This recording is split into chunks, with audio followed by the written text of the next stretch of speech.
Nirvana Sutra. Translated into English by Kosho Yamamoto. 1973 from Dharmakshema's Chinese version. Chapter 15, on the parable of the moon. The Buddha said to Kasyapa, as an example, "There is a man here who, as he sees that the moon is not yet out, says that the moon has departed, and entertains the thought that the moon has sunk down. But this moon, by its nature, does not sink down. When it appears on the other side of the world, the people of the other side say that the moon is out. Why? Since Mount Sumeru obstructs vision, the moon cannot reveal itself. The moon is always out. It has, by nature, no coming out or sinking down. The same is the case with the Tathagata, the Alms-deserving, the All-Enlightened One. He manifests himself in the 3,000 great thousand worlds, or he gives the semblance of having parents in Jambudvipa or of entering Nirvana in Jambudvipa. The Tathagata, by nature, does not enter Nirvana. But all beings say that he truly enters Parinirvana. The case is analogous to the sinking of the moon. O good man! The Tathagata, by nature, does not possess the nature of birth and death. To succor beings, he manifests his birth and death. O good man! On the other side of this full moon, we have the half moon, on this side, we have the half moon, and on the other side, the full moon is seen.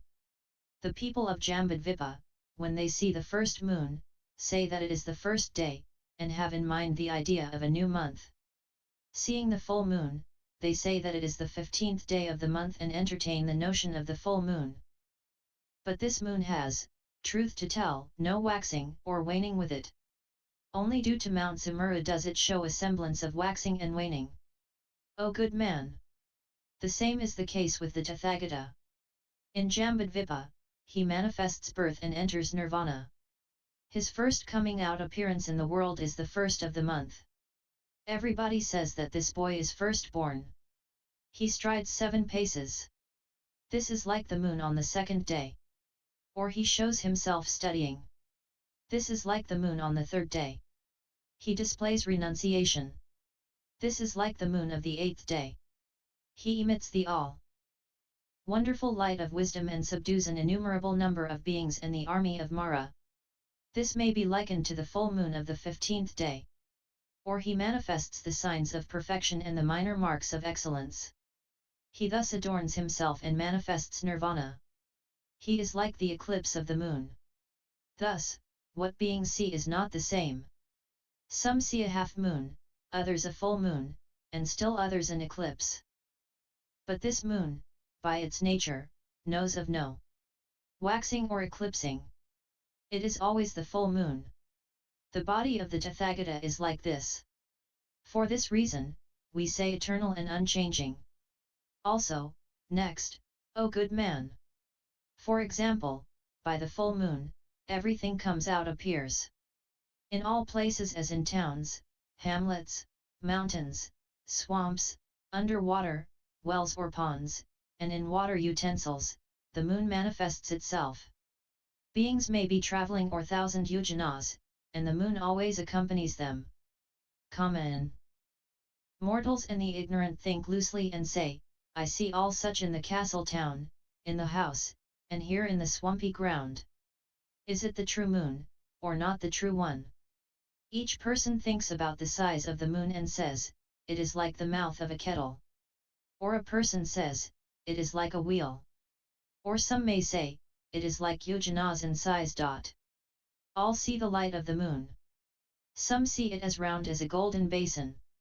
The nature of this moon is one in itself, but different beings see it in different forms. O good man! The same is the case regarding the Tathagata. He appears in the world. Man and God might think, the Tathagata is now before us and lives. The deaf and dumb see the Tathagata as one deaf or dumb. Diverse are the languages which beings speak. Each thinks that the Tathagata speaks as he or she speaks, or thinks, at my house, the Tathagata received offerings.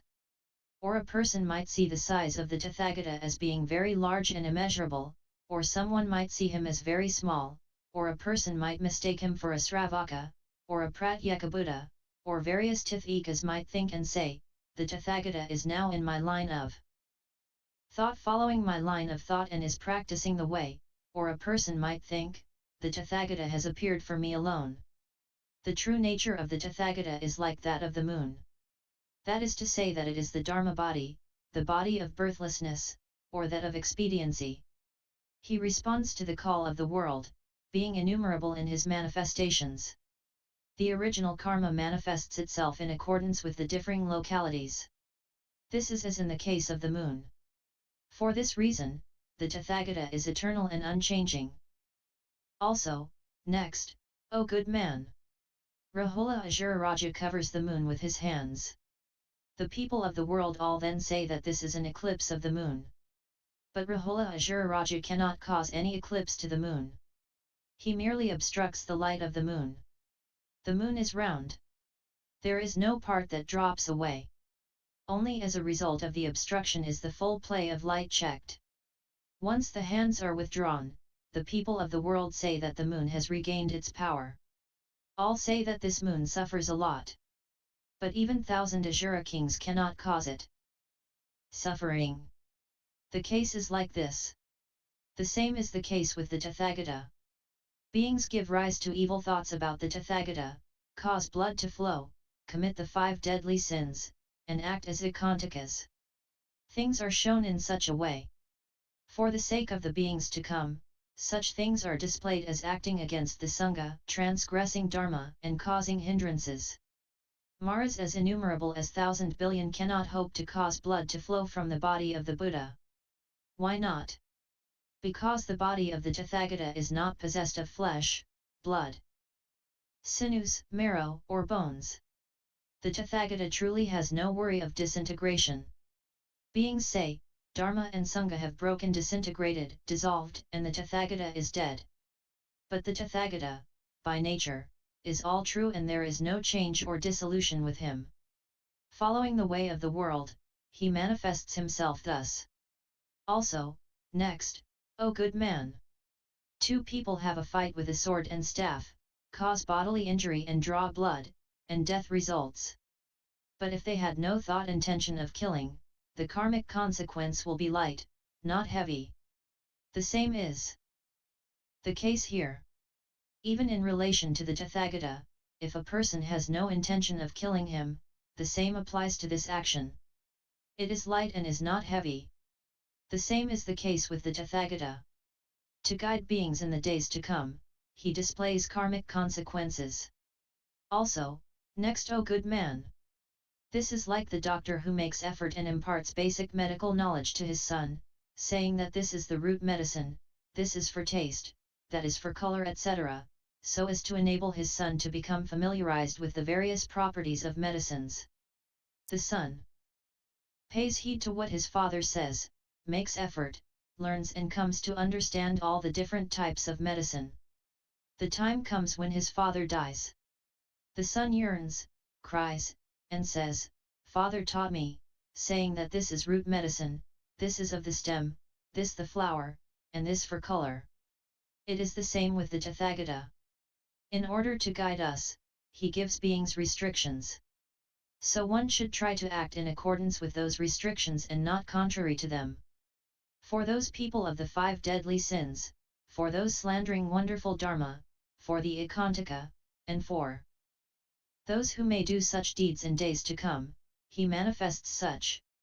All this is for the days after the Buddha's death, for the Bhikshus to know that these are important points in the sutras, these are the heavy and light aspects of the precepts, these the passages of the Abhidharma which are weighty and not weighty. This is to enable them, i.e., beings, to be like the doctor's son. Also, next, O good man! Humans see, once every 6 months, a lunar eclipse. And in the heavens above, just for a time, we see the lunar eclipse. Why? Because the days are longer there in the heavens and shorter in the human world. O good man! It is the same with the Tathagata. Both gods and humans say, the Tathagata's life is short.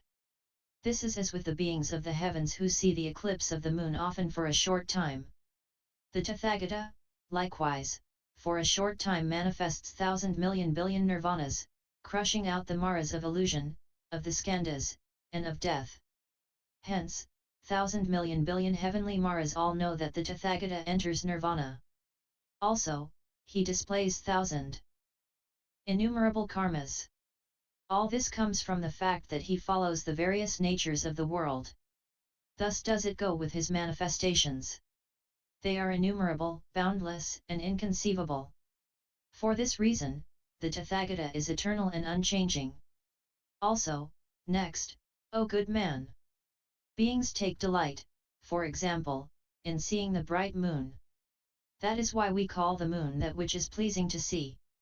If beings possess greed, malevolence, and ignorance, there can be no pleasure in such seeing. The same with the Tathagata.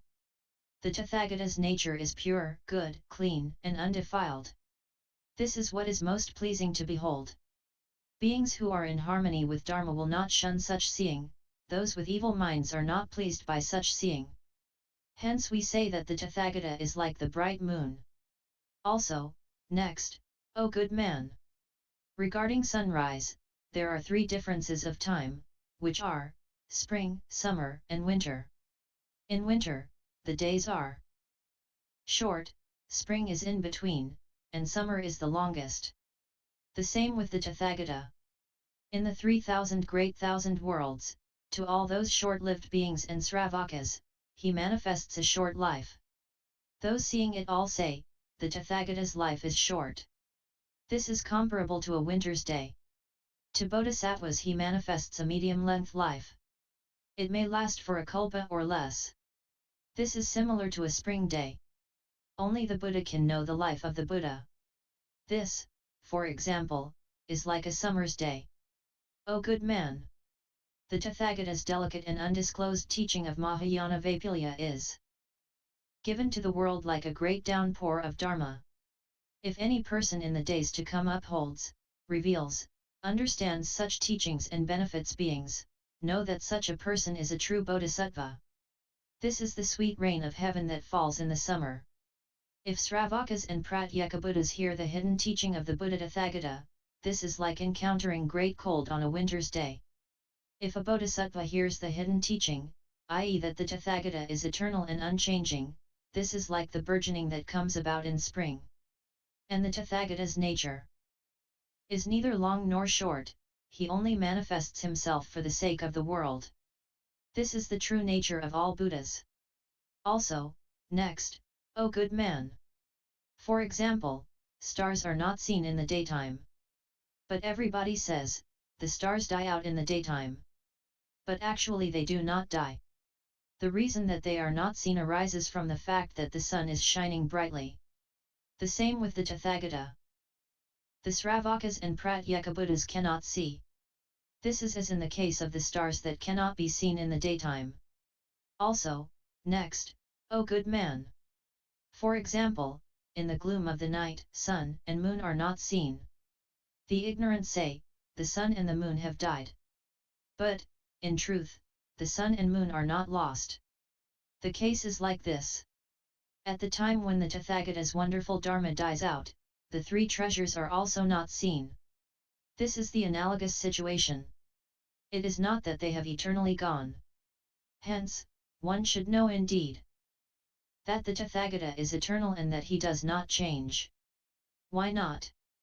Because the true nature of the 3 treasures does not get tainted by any illusions. Also, next, O good man!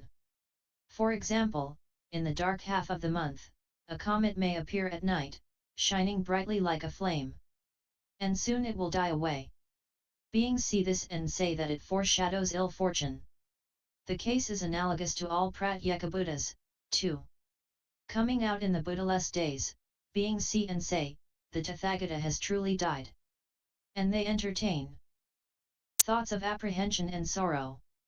But, truth to tell, the Tathagata has not died. It is as with the sun and moon, which know of no extinction.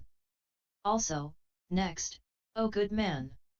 For example, when the sun rises, all the mist disperses. The situation is the same regarding this great Nirvana Sutra. If one should once give ear to it, all ill and the karma of avicii hell will die out. Nobody can fathom what obtains in this great nirvana, which expounds the hidden store of the nature of the Tathagata. 4. This reason, good men and women entertain the thought that the Tathagata is eternal, that he does not change, that Dharma does not cease to be, and that the Sangha treasure does not die out. Hence, we should employ means, make effort, and learn this sutra. Such a person, in the course of time, will attain unsurpassed enlightenment. That is why this sutra is said to contain innumerable virtues, and is also called one that knows no end of enlightenment. Because of this endlessness, we can say Mahaparinirvana. The light of good shines as in the sun's days. As it is boundless, we say Great Nirvana. YouTube video Buddhist Sutras. https://www.youtube.com/user/lich1299/playlists. End NIV 15.